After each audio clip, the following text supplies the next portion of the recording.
Hey guys, what's going on? JH Vlogs here, back again with another video. Today we're going to talk about real estate, or more specifically, the different types of real estate. Now, most people I speak to tend to think that real estate is just about housing or about being an estate agent. And the truth is, real estate is an asset class that is a lot more complicated than that. The highest level division you can make within the asset class is that between commercial real estate, where the majority of my expertise lie, and residential real estate, where I'm looking to get a lot more expertise. The difference between the two is quite self-explanatory, with residential real estate relating to where people live, so houses, flats, apartments, etc., whereas commercial real estate tends to account for pretty much everything but that, with its main three sectors being offices, retail and industrial.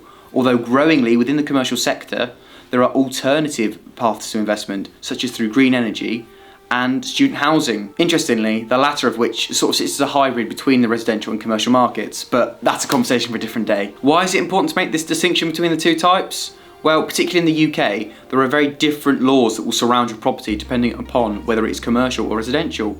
For instance, when it comes to tenant eviction, those properties that are homes tend to have a lot more protection to the occupier than those that are to businesses. Tax rates and contract lengths are two other things that are vastly different between the two, with commercial tenants tending to take a lot longer leases, and again completely different tax structures between the two as they're almost completely different sectors. You must also consider that what makes one type of real estate attractive may have no effect on another type of real estate, or even have a negative effect.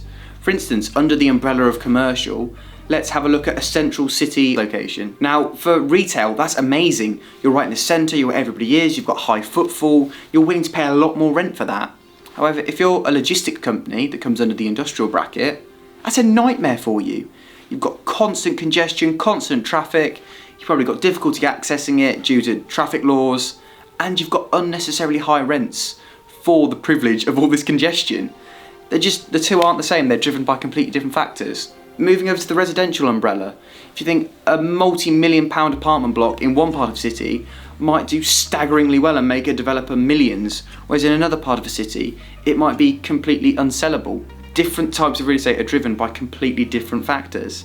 So I hope from this very brief outline you can see that although real estate is classed as an asset class, it's not homogenous and different drivers drive different parts of the markets. A lot like you can't class all equities as the same and that all equities aren't driven by the same thing, it applies to real estate, if not even more significantly, with complete divergence at different ends of the property scale. If you've enjoyed today's video, please hit subscribe for more university and real estate based content. Other than that, thank you very much for your time and have a wonderful rest of your day.